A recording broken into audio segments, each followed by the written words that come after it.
Hello வணக்கம், இது உங்கள் சிவி ஜோன். ஸோ எல்லோரும் எப்படி இருக்கீங்க? இப்போ பார்த்தீங்கன்னா உங்ககிட்ட ஒரு கேள்வி. ஃபஸ்ட்டு இன்றைக்கி சண்டே எபிசோட் எப்படி இருந்தது அப்படின்றத தயவுசெய்து கமெண்ட்ஸ் பண்ணுங்கள். எனக்கு சுத்த போர். உங்களுக்கு எப்படி இருந்துச்சுன்னு சொல்லுங்கள். ஒரு சுவாரஸ்யமே இல்லாமல் ஒரு மாதிரி இருந்துச்சு. சரி, அதை பற்றி சொல்லுங்கள். அடுத்தது பார்த்தீங்கன்னா மறுபடியும் விஜய் பார்வதி இந்த பிக் பாஸ் வீட்டுக்குள்ளே அந்த பயண வீடியோவில் அவங்கள கெத்தாக காமிக்கிறதுக்கு ஒரு வாட்டி வராங்க. எப்படி இருந்துச்சு தெரியுமா? அவங்க போனதுக்கப்புறம் வராங்கல்ல, இதை விட இன்னொரு ஸ்பெஷலாக நடந்துச்சு. இன்றைக்கி தான் நினைக்கிறேன் ஒரு ஷார்ட்ஸ் மாதிரி ரிலீஸ் பண்ணியிருந்தாங்க. அதில் என்னது, நம்ம வீட்டில் இருக்கிற தங்கச்சி அந்த ஃபோட்டோ, பழைய ஓல்டு ஃபோட்டோ பார்த்தா எப்படி இருக்குன்னு சொல்லிட்டு பார்வதி இருந்த ஒரு மூமெண்ட்டு. அவங்க இந்த ஃபோட்டோக்கு இன்னும் கொஞ்சம் நல்லா போட்டுருக்கலாம் அப்படின்னு பார்வதி சொல்கிறத ஷார்ட்ஸில் போட்டிருந்தாங்க. அதை வேறு போட்டிருந்தாங்க. மறுபடியும் பார்வதியா அப்படின்ற மாதிரி. ஸோ இப்போ என்ன நடக்குதுன்னா, சுபிக்ஷா எவிக்டர் அப்படின்ற ஒரு விஷயம் நடக்குது. அதுக்கப்புறம் அவங்க அலுவலக விஷயங்கள் எல்லாமே நடக்குது. வெளியில் வராங்க. பிக் பாஸ் செம்மையாக பேசுகிறார். அதாவது இந்த அளவுக்கு சுபிக்ஷா கிட்ட அவர் பேசுகிற மாதிரி நான் எனக்கு தெரிஞ்சு யார்கிட்டையும் பேசலை. அந்த அளவுக்கு பேசுகிறார். இவ்வளோ பேச்சு பேசுகிறீங்களே பிக் பாஸ்.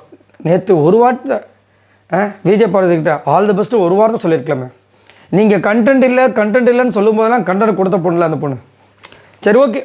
இப்போ அவர் என்ன சொன்னார்னா, சமுதாயத்தின் வெற்றி, சமூகத்தின் வெற்றி அப்படின்ற மாதிரி நிறைய விஷயங்கள் சொல்லிட்டு, அதான் உங்களுடைய வெற்றி இந்த மாதிரி விஷயங்கள். அதுக்கப்புறம் ஐ லவ் யூ சுபிக்ஷா அப்படின்னு சொன்னது. அதுக்கப்புறம் நீங்கள் எப்போதுமே என் மனசில் இருப்பீங்க அப்படின்னு சொன்னது. நிறைய விஷயங்கள். இல்லை நான் என்ன மறந்துட போகிறேன் அப்படின்ற மாதிரி, மறந்தால் கொண்டுடும் அப்படின்னு கலாய்க்கிறது எல்லாமே ரொம்ப அழகாக இருந்துச்சு. அதுக்கப்புறம் பார்த்தீங்கன்னா நான் நெக்ஸ்ட் வீக் வந்துடுவேன் அப்படின் போது ஐ வெயிட்டிங்னாரு தளபதி விஜய் அவர்களுடைய டயலாக்கு. அதுக்கப்புறம் பீட் பாக்ஸிங் ஒரு விஷயம் பண்ணாங்க. அதுக்கப்புறம் ஸ்ட்ரெயிட்டாக அங்கே வந்துட்டாங்க. அப்போது பயண வீடியோ போட்டாங்க. சூப்பராக இருந்துச்சு. சான்ஸே இல்லை. ரொம்ப அழகாக பண்ணியிருந்தாங்க. அதுலேயும் விஜய் பார்வதி தவிர்க்க முடியல அவங்களால. விஜய் பார்வதி வந்தாங்க.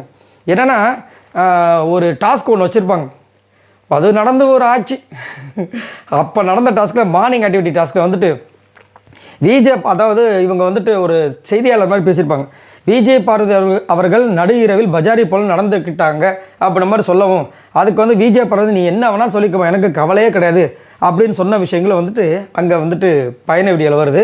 அதுக்கப்புறம் அந்த காயின் டாஸ்கில் விஜய் பார்வதி கிட்ட சண்டை போட்டிருப்பாங்களா, இதுதான் நான் சொல்லிட்டு அப்படி அந்த டேபிள் வழியே நின்று இருப்பாங்க.